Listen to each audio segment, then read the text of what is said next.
Hello guys, welcome back. I'm Ansel, and this time we're going to discuss Harley Quinn number 43.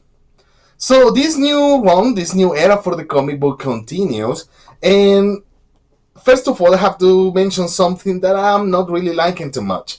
The previous run took a long time to develop and establish a bunch of characters that became Harley Quinn supporting cast, and they were all charming. They were weird. They were wacky.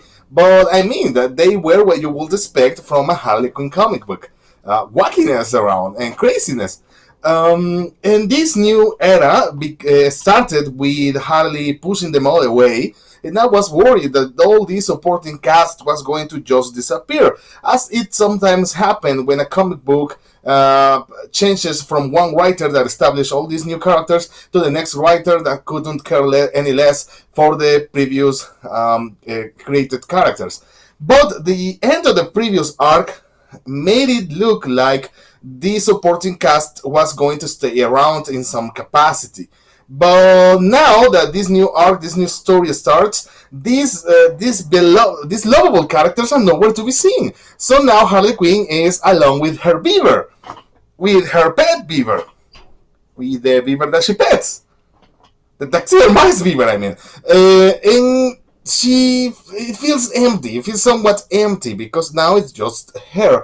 I don't know. Maybe I will take some time to get used to this new. I'll say status quo, but for the moment it doesn't really click as the previous run clicked with all these characters. The comedy also feels somewhat inferior. I mean, I'm not saying the comic wasn't funny, but it wasn't as funny as the previous run used to be. I mean, the previous run was very funny in almost all aspects, and it was always fun to have her around and saying stuff. But now it feels a little forced. Sometimes it is not. It doesn't have the same. I'm gonna say fluidity. I hope that applies. It doesn't have the same fluidity that it used to have. But while the comedy feels inferior, the craziness that's around Harley Quinn actually feels superior. She is way crazier in here. That is fun on some levels, but at the same time, it's another thing that contrasts too much with the previous one, because the previous one, the previous era, you know what I mean. The previous writer took time also to develop her personality, her character development. He became a little more aware of where she was, where her issues were, her relationship with all the people around her, and actually made her grow as a person. But now it looks like all of that is gone. I mean, it's like we have a Harley Quinn that has gone back to a few years prior, and that is now a lot crazier.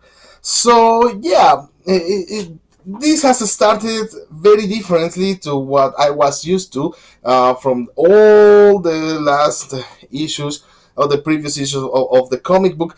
But I'm still confident that maybe it will get some ground, because I'm not saying that it was bad. I had fun with it. I was entertained. It's just essentially it's not more of the same. But for the moment, it is a little. It is not as good as what we were having. Um, she's so crazy in this issue. She does like many things that have no sense to it. I mean, she usually does that, but in here it's like she takes that to 11, and she's doing so many things that have nothing to do with anything.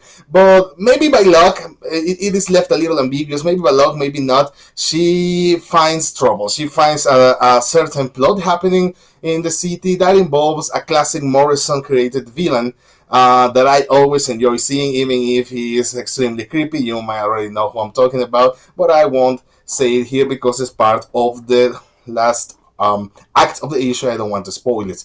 Also, it looks, thanks to the cliffhanger, that maybe we'll get more action the next time around. So I still believe that this can get better. But in the meantime, it has been a little of a downgrade from what we were having, as I said before. So I'm gonna have to give this only 2.5 A's out of 5. because it's in the middle point for me right now. It's like it has made me balance too much what it was and what it is now. I hope it improves from here on out. So, are you reading Harley Quinn? Did you like the previous iteration? Iteration? No, say, I mean, the last few arcs with Harley and all her wacky gang. Do you prefer this version, maybe? Do you like your Harley with more craziness? I certainly do prefer my Harley with not so much crazy these days. Maybe because to me, Harley with a lot of crazy is usually synonym with her being allied to the Joker, and she is supposed to not be hung up on him anymore. So tell me, what do you think of this down below? And click the like button, please. I guess. Thank you guys for watching, and I guess I'll see you the next wacky time.